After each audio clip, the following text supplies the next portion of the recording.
तर पावसाचा जो लहरीपणा आहे हा त्याचं इनबिल्ट कॅरेक्टरिस्टिक आहे, तो नॅचरली इंट्रिन्सिक कॅरेक्टर ज्याला आपण म्हणतो ते इनबिल्ट कॅरेक्टर आहे त्याचं, तो नॅचरल आहे.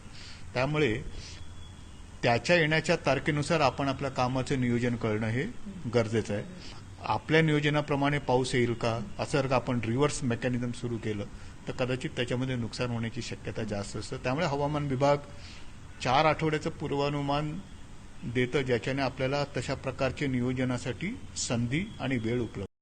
अल्निनो आहे म्हणून पाण्याचं नियोजन केलंय का तर त्याविषयी मी भाष्य करू शकणार नाही, पण मी असं म्हणतो की पाण्याचं नियोजन ही काळाची गरज आहे.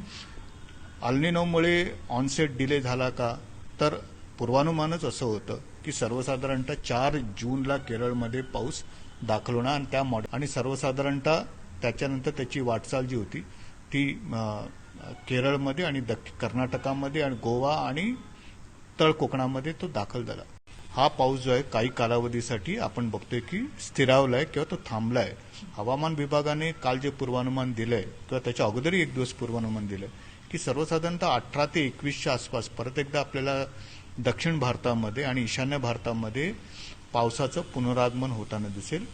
मध्य भारताचं पूर्वानुमान जे असं आहे की त्याचं पुनरागमन कदाचित 23 जूनच्या आसपास होण्याची शक्यता, तशा प्रकारची जी विस्तारित पूर्वानुमान जे दिलंय त्याच्याप्रमाणे आपल्याला दिसतंय. आणि त्याच्यानंतर जे आम्ही असं म्हटलंय की येणारे 2 आठवडे पाऊस चांगला असेल आणि चौथ्या आठवड्यामध्ये, पहिल्या आठवड्यामध्ये हा पाऊस नाहीये पण दुसऱ्या आणि तिसऱ्या आठवड्यामध्ये पाऊस आहे आणि चौथ्या आठवड्यामध्ये पाऊस परत एकदा नॉर्मल पाऊस असण्याची शक्यता वर्तवली. म्हणजे येणारे हा पहिला आठवडा सोडला तर त्याच्या पुढचे 3 आठवडे कदाचित देशामध्ये आणि मध्य भारतामध्ये पाऊस परत एकदा चांगला असण्याची शक्यता बरेचसे मॉडेल दर्शवतात.